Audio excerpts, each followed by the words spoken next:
Thank you for joining us tonight. We really appreciate it. I'm Ann Hedges with the Montana Environmental Information Center.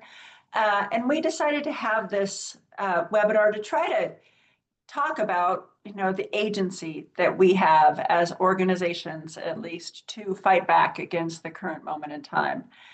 We're living in scary times. We've seen a lot going on at the federal level that is really distressing.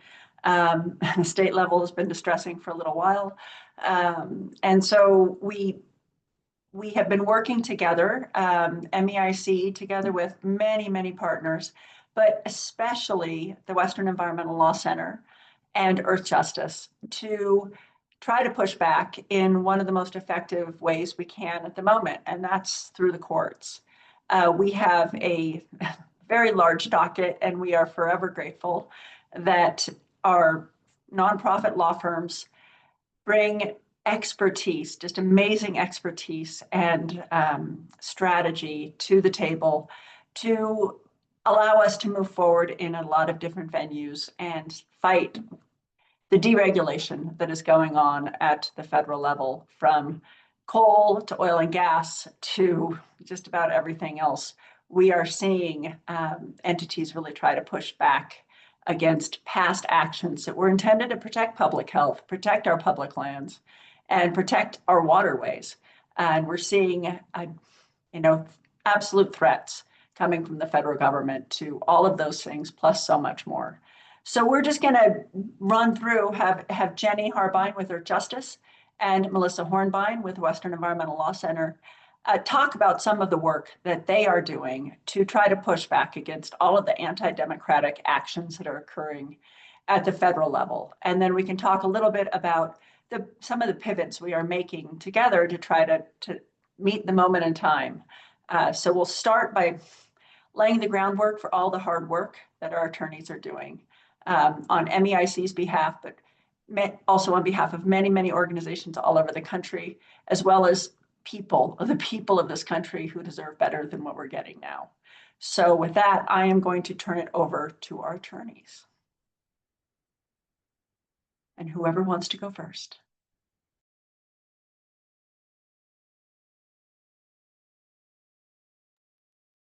You're on mute, Melissa.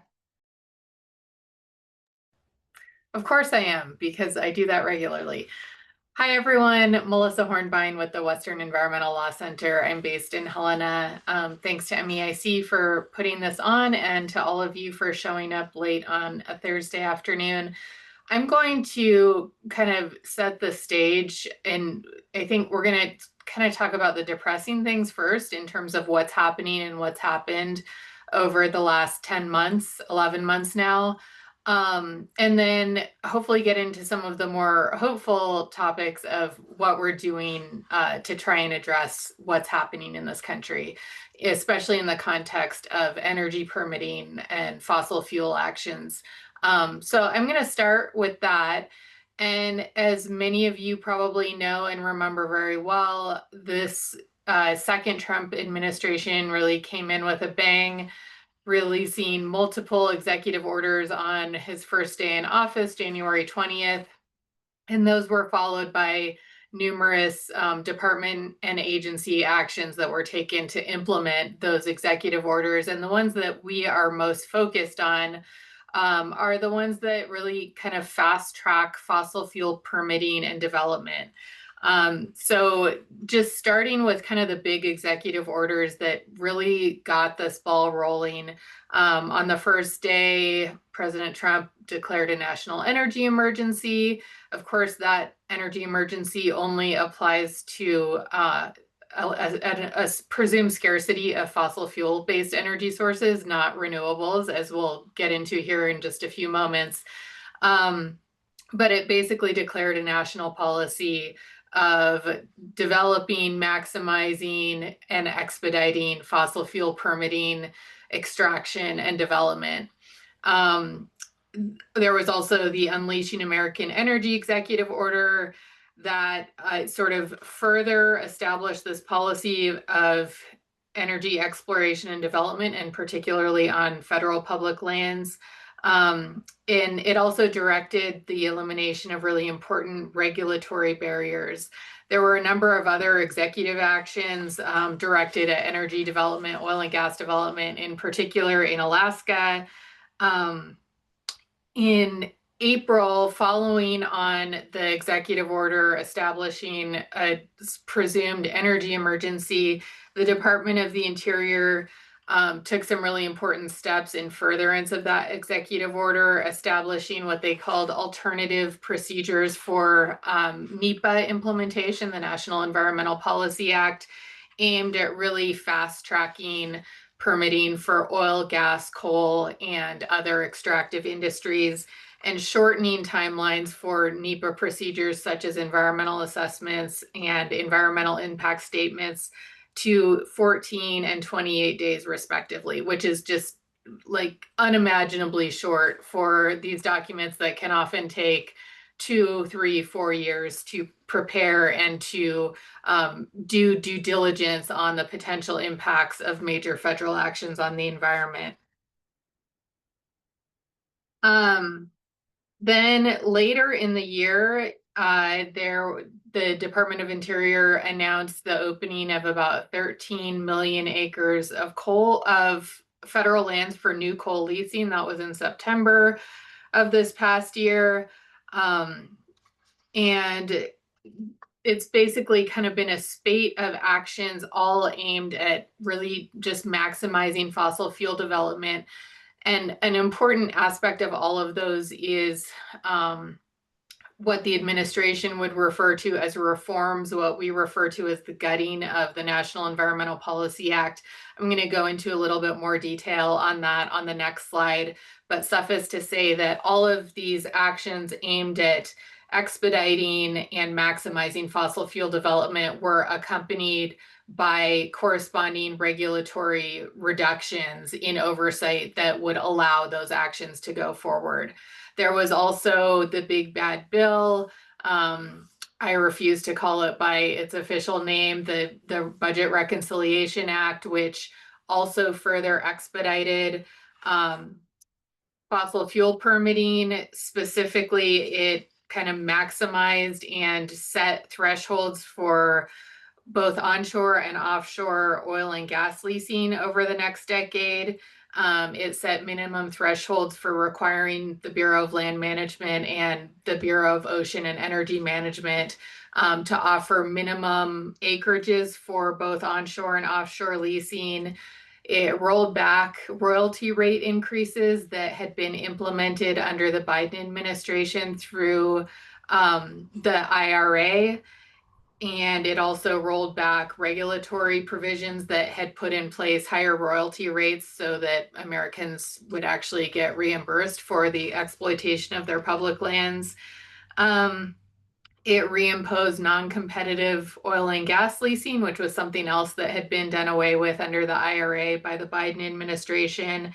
And it set criteria for developing the coastal plain of Alaska and the National Petroleum Reserve, also in Alaska.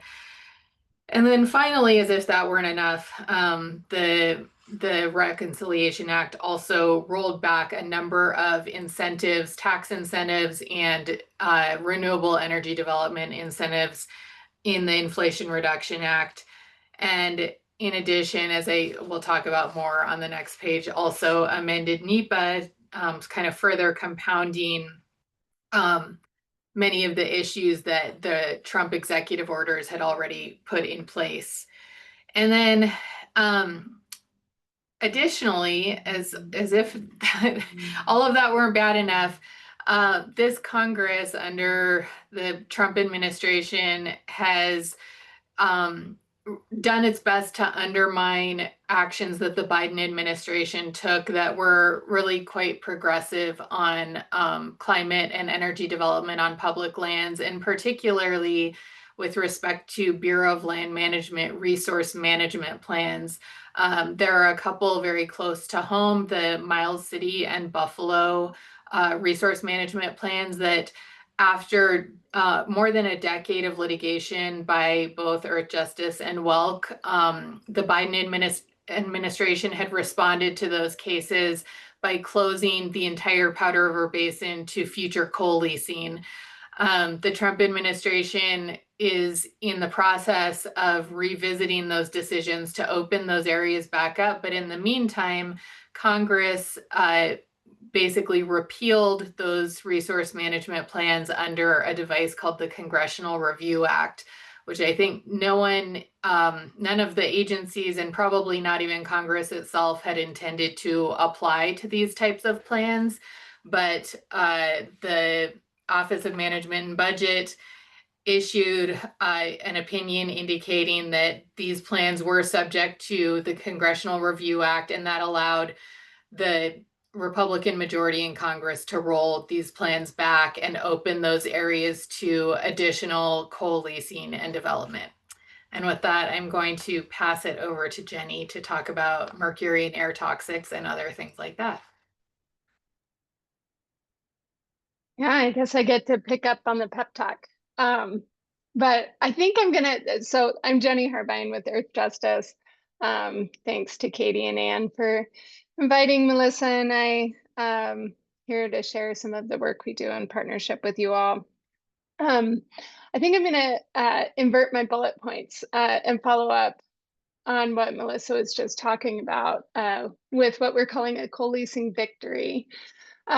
Melissa mentioned that there's a combination of actions related to coal leasing designed to really spur the development of new coal mining or expansion of existing coal mines through new leasing. One was in the Big Bad Bill, the provision that mandated the approval of coal lease applications that have been pending, as well as this opening of 13.1 million acres. We saw the first test of this here last month when BLM announced coal lease sales for two mines, the Spring Creek mine here in Montana and the Antelope mine in Wyoming. Both mines are owned by the Navajo Transitional Energy Corporation, or NTEC, which had vigorously opposed the Biden era resource management plans and sued over them, and seemed to indicate a rather vigorous interest in new coal leasing. Nonetheless, when in Montana, the coal lease sale was held for, was it 167 million tons of coal, NTEC could only come up with $186,000. So less than a tenth of a penny per ton. And even the Trump BLM couldn't hold its nose tightly enough to call that the fair market value, rejected the coal lease sale, and then importantly, indefinitely suspended the coal lease sale that it had planned for the Antelope mine, which was 400 million tons of coal. So, I think of it in a sense as the Trump administration calling the coal industry's bluff. And at least for now, it looks like when it comes to new leasing, and I'll talk about permitting in a moment, but when it comes to new leasing, there's not a huge appetite in the coal industry for investing a lot in new infrastructure to expand their coal mines. And I guess I will turn to permitting now. There have, however, been some important coal permitting actions here in recent months with respect to mines you're probably familiar with if you follow MEIC, the Rosebud coal mine and the Signal Peak Bull Mountains mine. Bull Mountains is a mine that Earthjustice with can I say I was not personally involved in this litigation, so I get the honor of talking about something that I didn't pour my own blood, sweat, and tears into. But in 2023, litigation on behalf of MEIC succeeded in invalidating the permit for a mine expansion at the Bull Mountains mine on grounds that the Office of Surface Mining, the federal mine regulator, had not fully considered impacts to water resources or the climate. And so OSM was sent back to the drawing board to do a new analysis. Lo and behold, in June of this year, OSM, without publishing any draft analysis, any draft EIS, cited this national energy emergency and invoked NEPA's alternative procedures to fast track approval of that mine permit. And so we saw that approval come in June with no opportunity for public comment on the draft. Somewhat similarly with the Rosebud mine, again, WELC and Earthjustice on behalf of MEIC and others had succeeded in litigation challenging mine permit on grounds that once again, the agency failed to fully consider water impacts and economic costs of greenhouse gases. And then we saw again this summer, the agency approve that mine permit. So those are ripe for litigation and setbacks, but certainly not the end of the story. And now I'll talk about coal plants, and both of these issues relate really significantly to the Colstrip coal-fired power plant in eastern Montana. First, the Biden administration, kind of late in the day in May of 2024, had adopted a rule governing or limiting greenhouse gas emissions from fossil fuel power plants, specifically new and existing coal plants and new gas plants. And the rule was premised on EPA's finding that these were a group of sources that contribute significantly to air pollution that endangers public health and welfare. And for coal plants, the rule had identified the best system of continuous emissions control for plants that would remain in operation after 2032 and required significant reductions in greenhouse gases. For most plants, certainly for Colstrip, that had meant that the plants would close in 2032 rather than make the investment necessary to make those plants, sustainable and operable in, any reasonably regulated world. This summer, the Trump administration proposed repeal of that rule. That repeal is still pending in the proposal stage. We fully expect that it will be finalized in short order. The Biden administration had also, again, somewhat late in the day, April 2024, adopted a rule limiting mercury and air toxics from coal-fired power plants.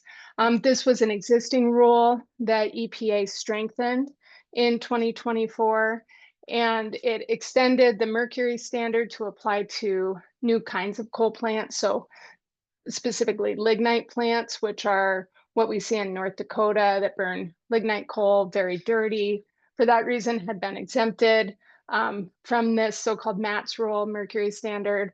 And but in 2024, the rule was applied to these plants.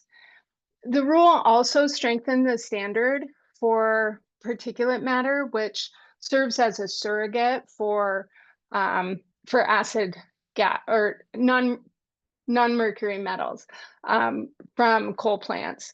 And you've probably heard this before, Colstrip is the only plant in the country that was incapable of meeting the new standards because it's the only plant in the country that has not adopted modern pollution controls for particulate matter.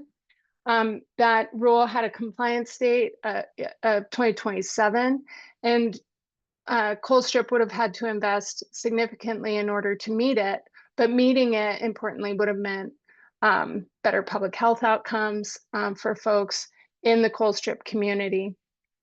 That rule 2 is proposed for repeal.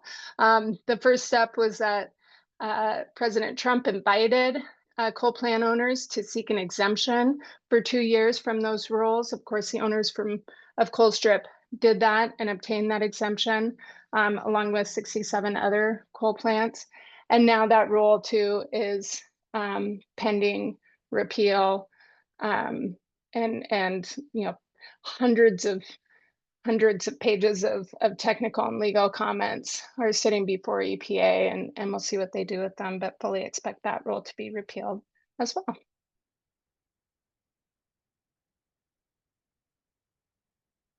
Time to talk permitting reform.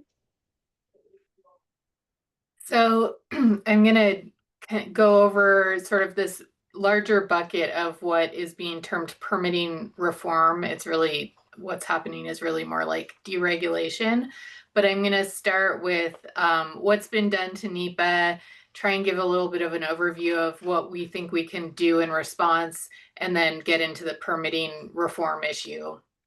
And then also I'll offer some alternatives to the current permitting reform narrative for meaningful solutions that actually would help us with things like rapid renewable energy deployment, which is not something that the current permitting reform efforts are going to accomplish.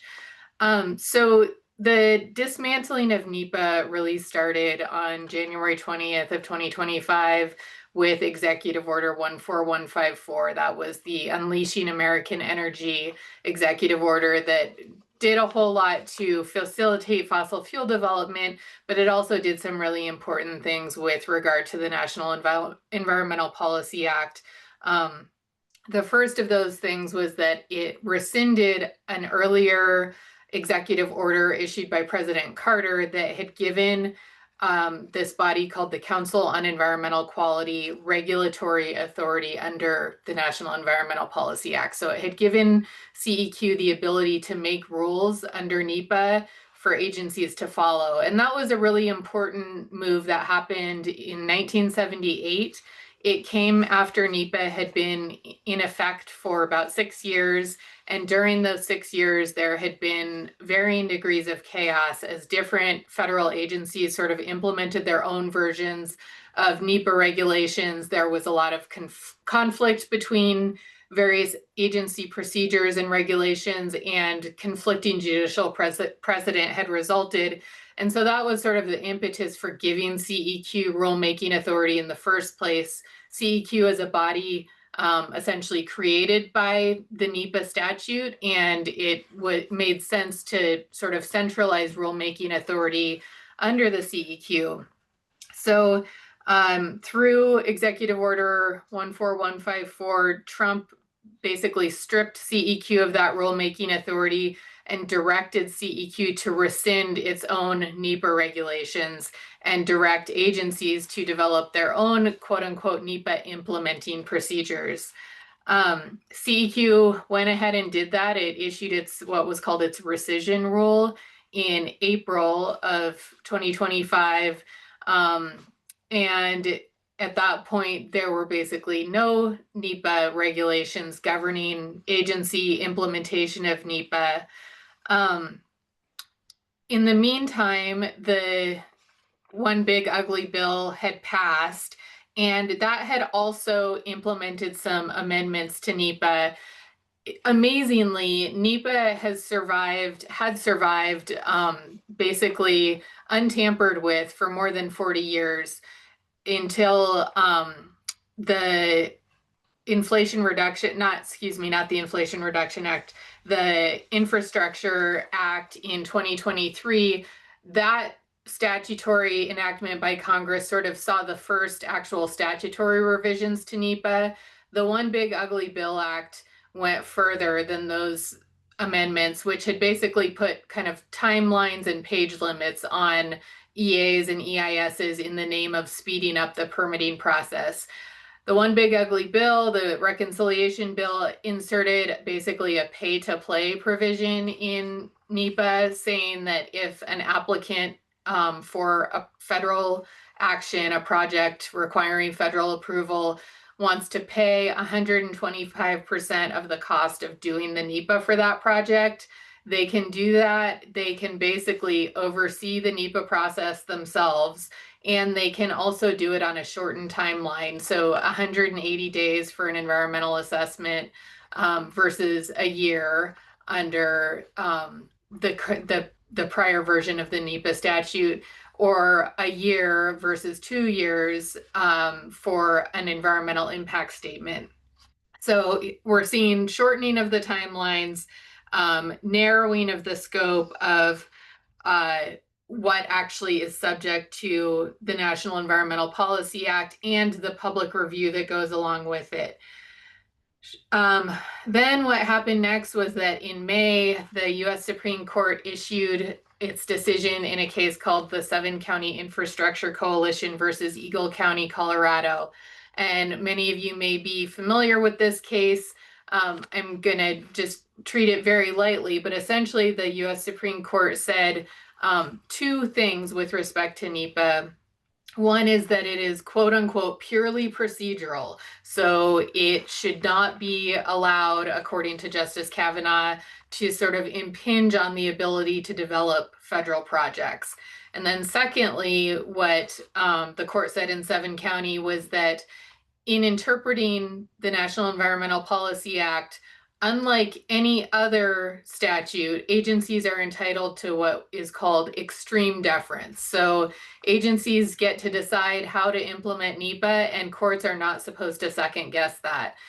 I think the more troubling thing, as if that weren't bad enough, the more troubling thing about the court's decision in 7-County, or at least the majority decision in 7-County, was sort of the disdain that it expressed, and it's arguably dicta, but it's nonetheless really troubling, the disdain it expressed for NEPA's core purposes of enabling and implementing environmental protection and oversight of environmental protection in federal projects. So it's really core purpose of public involvement and public information. And so having set the stage, the Supreme Court basically opened the door for agencies later in the summer, in July, to follow through with the direction of Executive Order 14154 and the CEQ's rescission rule, and issue their own what are called NEPA implementing procedures. And that sounds like a really dry term, but I think it's important because previously, both the CEQ and in many cases, agencies under the CEQ had regulations that required public notice and comment, publication in the Federal Register as their implementing procedures. What we saw in July of this year was basically a wholesale repeal of those formal regulations and their replacement with informal NEPA implementing procedures. And that's really important because by taking that public process element out of the equation in terms of how agencies implement their responsibilities under the National Environmental Policy Act, agencies are doing two things. One, they're really narrowing the scope of what types of actions actually qualify for NEPA. Through these new implementing procedures, they adopted a new definition of what constitutes a major federal action, which is the triggering factor for NEPA application, essentially narrowing it previous to how it had been previously interpreted by courts. They also, these new agency implementing procedures also really stress the use of what are called categorical exclusions. So things that agencies can use to say, oh, this category of action is actually not subject to National Environmental Policy Act review.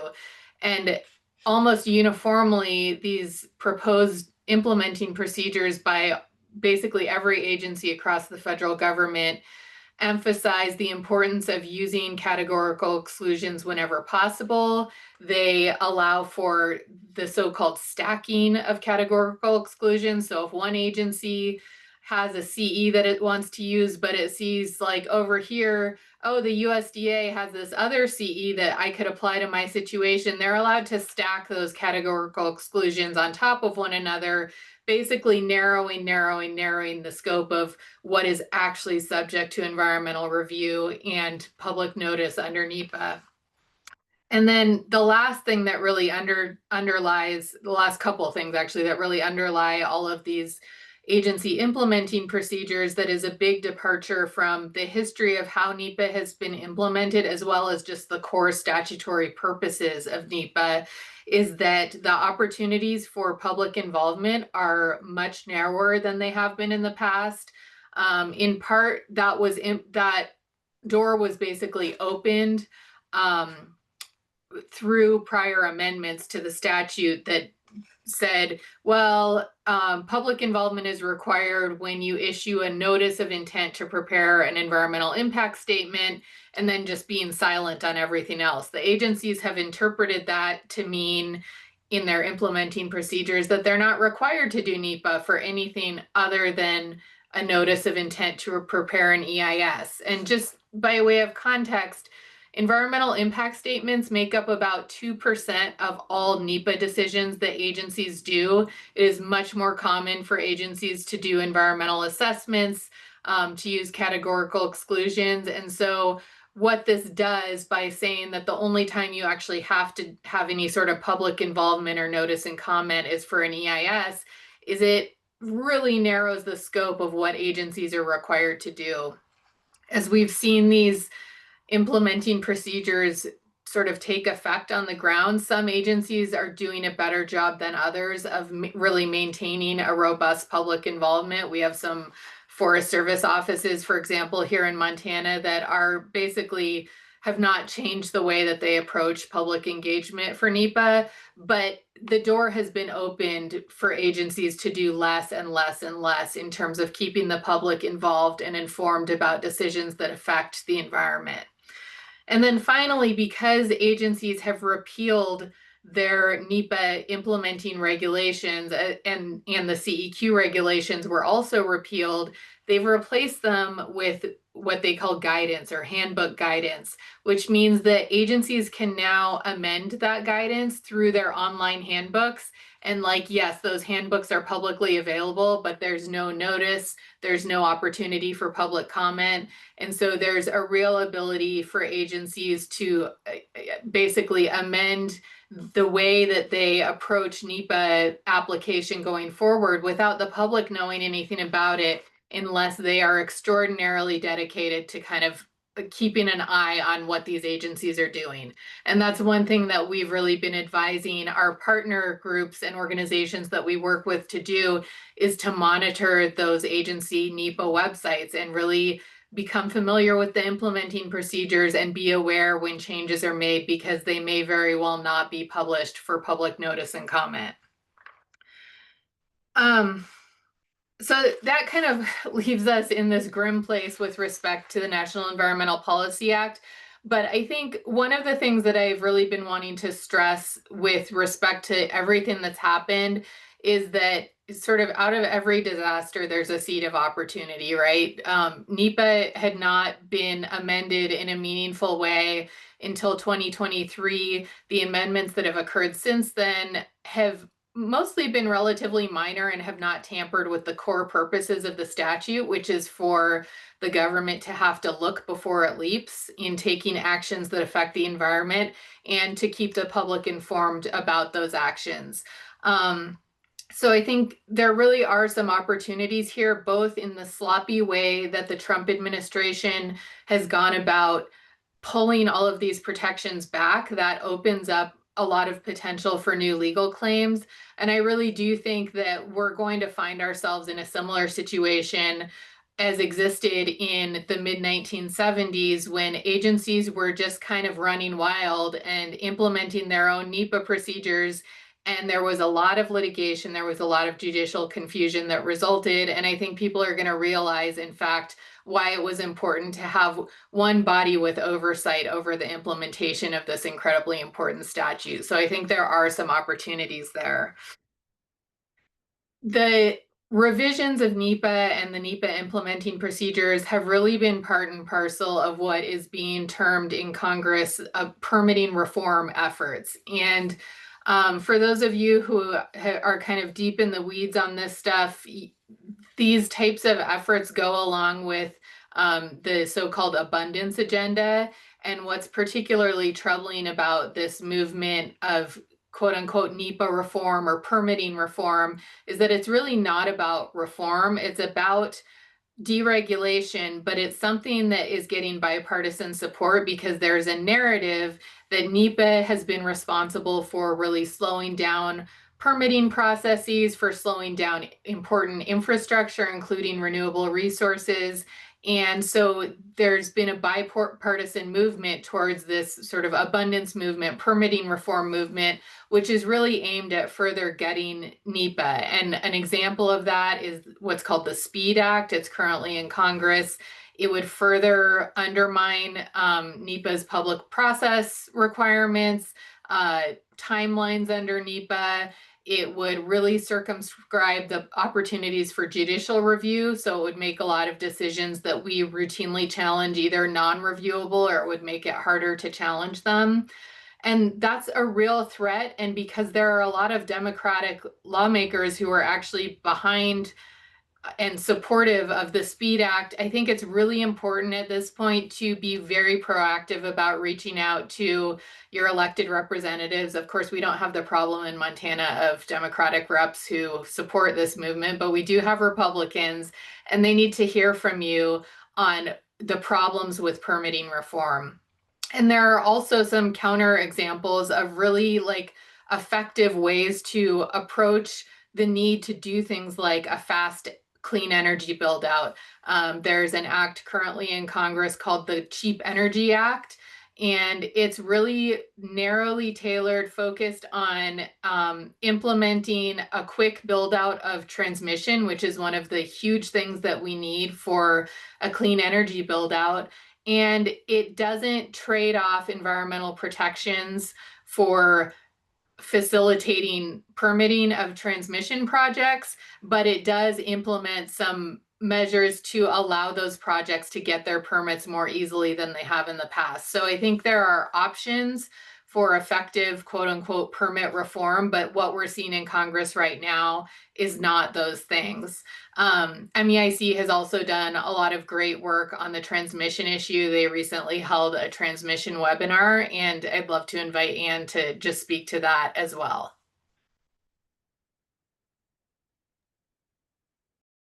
You know what we did in Montana, and the webinar was Nick Fitzmaurice, our transition engineer, and Nick can speak up too, but I just want to mention that in Montana, one of the things that the governor's energy/data center task force this morning that was discussed would pre-approval help get these transmission projects off the ground? And the answer is Montana passed pre-approval last session. MEIC worked very hard on that bill to guarantee that no environmental requirements were sacrificed in trying to allow a utility to get a little bit more certainty up front before it goes and spends billions of dollars to build new transmission. We think that that's a reasonable thing to do, as long as the utility is prudent with its spending, and we have a clawback provision in our bill or in our new law. So I think Montana is a great example of how people can move forward with speeding up these types of projects that are really necessary and can take a long time to move through all of the approval processes. But the first and foremost thing utilities should do, or anyone who wants to build transmission, is talk to communities, get buy-in upfront, find out what their concerns are. I think you're seeing that approach being taken with the North Plains Connector. That's what they've been doing. That's why they are being successful. We're going to see an EIS out of that project here or draft EIS shortly. But Montana has moved forward with doing a permitting reform type bill for transmission that could be a model for the rest of the country. And so it's possible to not sacrifice those things we care about in order to get this. But instead, what this is really, what Melissa just said, it sums it up. This is just an excuse to deregulate the system, and that's not okay, and that's not what we need. And there are other ways to go about these things. Great. I'm going to time check us as we keep going here. Maybe as a segue from permitting reform to the attack on renewables, just to highlight again what Melissa said, that the reason we don't have more clean energy transmission, more clean energy infrastructure is not because there's been too much community input or too much agency accountability. That is not what we've seen historically. It's because industry holds a lot of cards politically. They've been subsidized in their use of our public lands for decades. And as a result, the skids are greased for fossil fuel development. And it makes renewables development that much harder. It's what's so pernicious about permitting reform in this moment, where we're just doubling down on our fossil fuel subsidies and making it even harder for renewables. Permitting reform isn't going to get us more of what we want. I fear it's going to get us dirtier air, dirtier water, etc. But I'll just briefly run through so we have some time for questions and answers, what we've seen on renewables. Again, the agenda was set on the very first day of the Trump administration with executive orders, including in the Unleashing American Energy Act.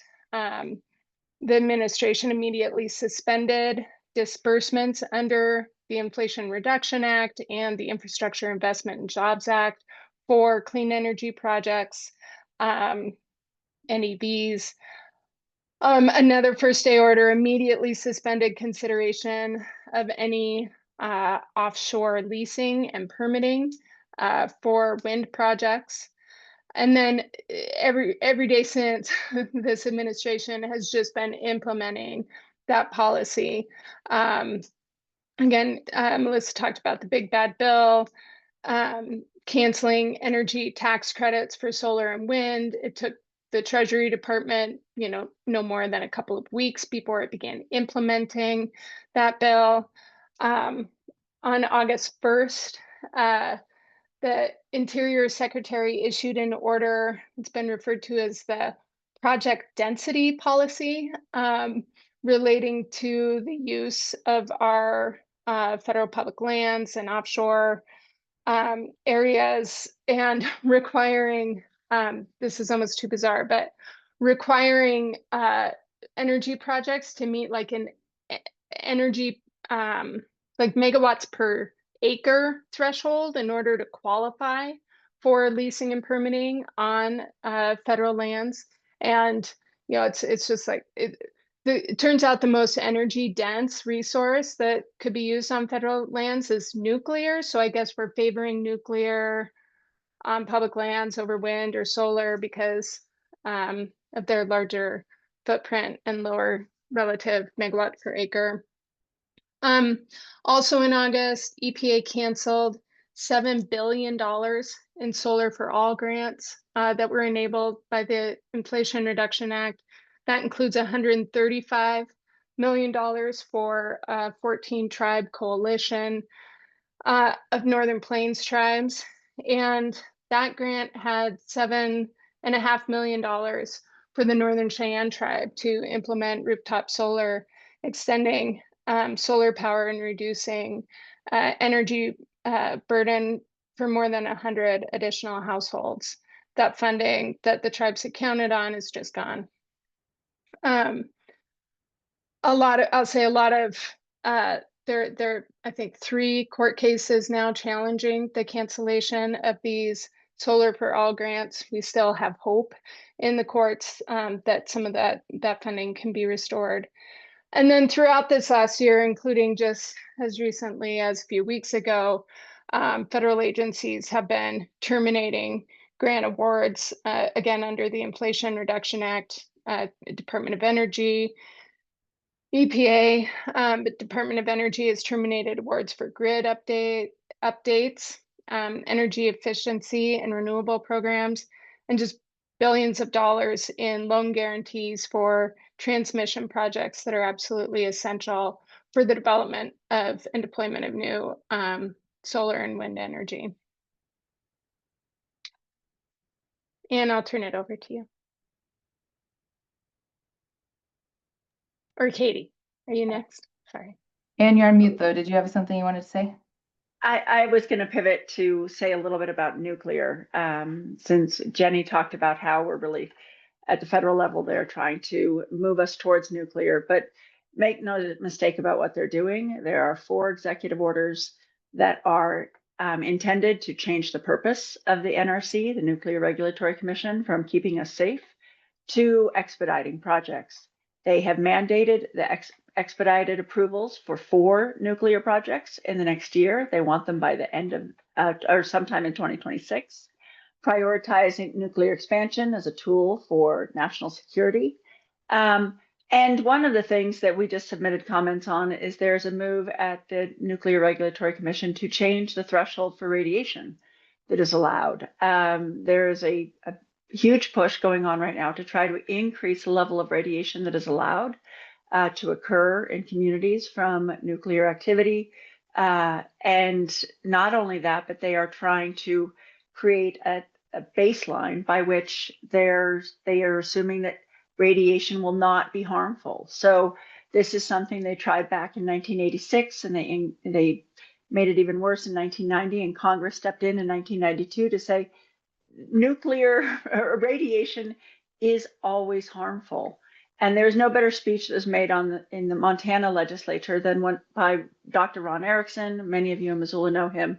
He was a professor at U of M for years, and he gave a speech about the dangerous effects of radiation at the smallest level. And he killed a bill in the Montana legislature to do this with overwhelming bipartisan support because of his speech. It was moving, and it really underscored for me that there is no safe level of radiation, but that is exactly what the Nuclear Regulatory Commission is moving towards right now, is saying not only is there a whole bunch of radiation at a certain level which isn't harmful at all, which certainly isn't true, but they are considering increasing that threshold that you're not allowed to release by 100-fold. So in the nuclear arena, it's not that they're trying to keep us safe while they expand nuclear. They are trying to take away all of the protections we have currently, not all, a lot of the protections we have currently for nuclear energy development, which is particularly harmful to tribes in this country. They always get the short end of the stick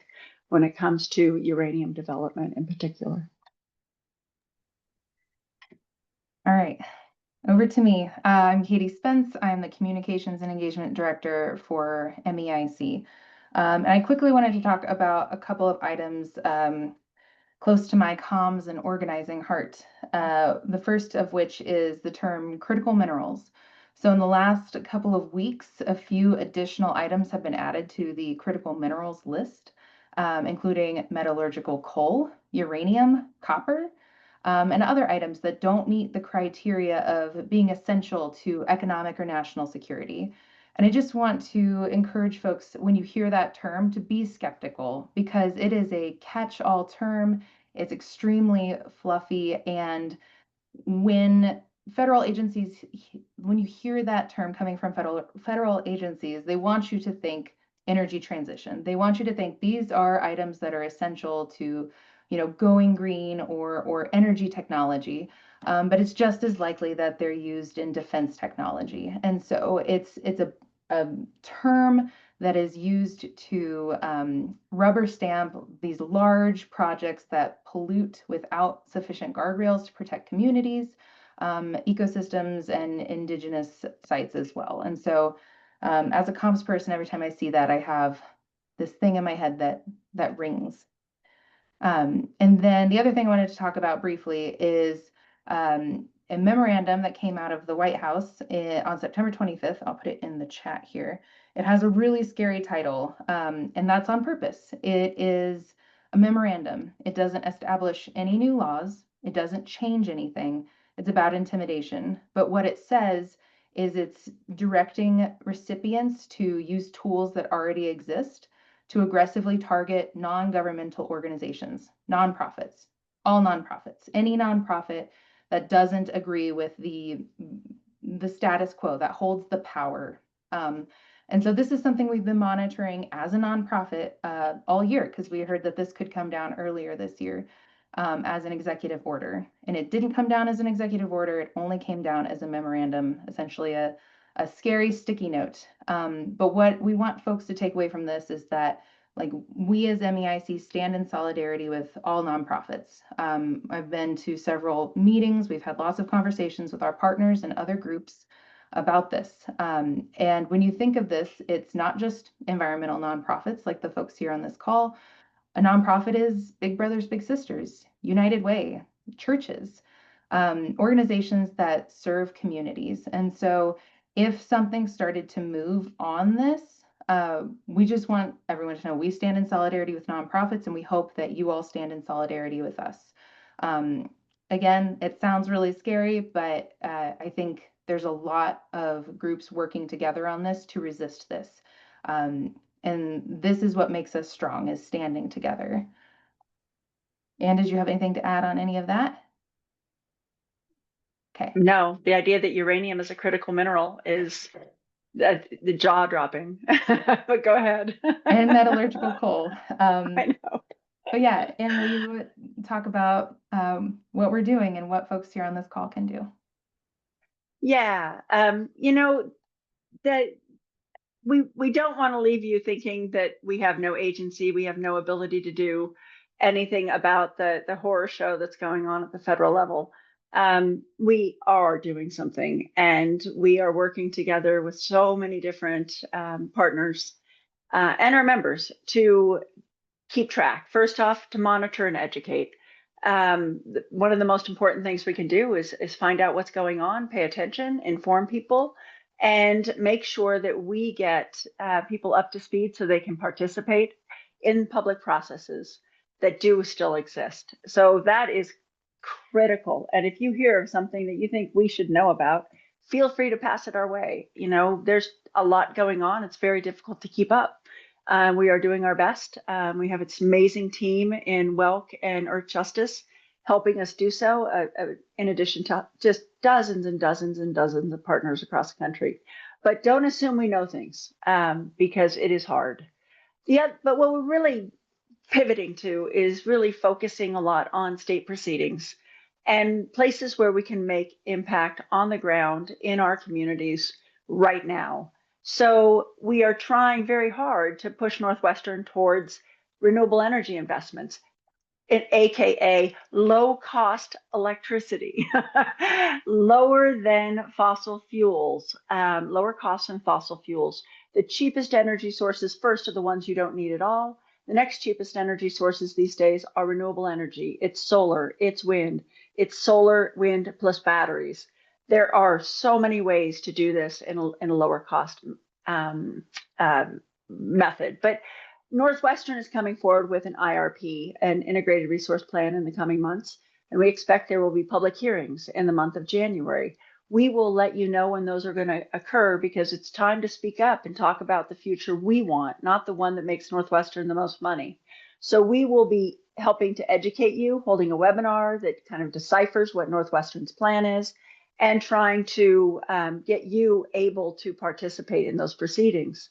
We are holding Northwestern and other corporations accountable, especially in this era of data centers, or the era of Colstrip or Northwestern trying to acquire more of Colstrip and shift those costs to existing customers and make money in the process, while hiding the ball from its customers about what it's really doing. And we're involved in a number of proceedings thanks to the excellent legal work of Earthjustice, and also Western Environmental Law Center in a number of contexts, to push back on Northwestern's ways, its desire to kind of mine its existing customers for more money, for really big executive salaries. So we are keeping track of that. We are fighting back before the Public Service Commission and in the courts. And then we partner with just absolutely fantastic law firms, but also NGOs, other non-governmental organizations that are at the community level. Sometimes they're single issue, small organizations, sometimes they're statewide, sometimes they're region-wide, and sometimes they're national. But we could not do what we do without all of our partners, and we are all thankful every day, everybody on this call, that we have so many wonderful partners that give us the ability to push back, to fight, and to succeed. Because I do think in a number of these contexts, we are going to succeed.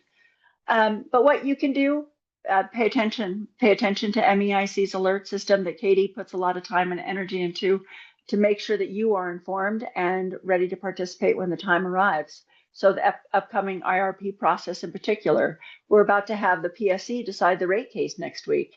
Whether it's a final decision or not, we don't know yet, but it's likely that the PSC is going to make a decision next week that could have serious implications for your monthly utility bills. Pay attention and, let decision makers, your legislators, your elected officials all know what you think of this situation.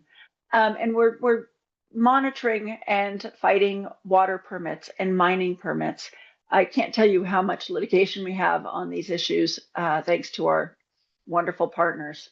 But also get involved in your local community and groups. I think this is a time where we need to be together. We need to work together. We need to fight together. We need to stand up and speak together. And we also need to laugh together. We need to try to maintain our ability to enjoy each other's company without letting this oppressive regime, weigh down on us and make us want to curl up into a ball and go away, because that's what they want. And if we do that, we've already lost. So have fun and talk to people and enjoy others' company as you do these actions, you show up to these events. And then finally, vote. The world is run by those who show up. And if you vote and you vote for people who care about public health, the environment, our clean water, our Constitution, and all of our rights, then we are going to be able to change the course that we're on. So vote and get your friends to vote. And that's it. Thank you. I think we have a lot. I know we have a lot going on. MEIC is in the midst of drafting its newsletter. You're going to be hearing about everything we're doing in the next month. So read, catch up, and be ready when we ask you to partner with us and call on our elected officials to do the right thing.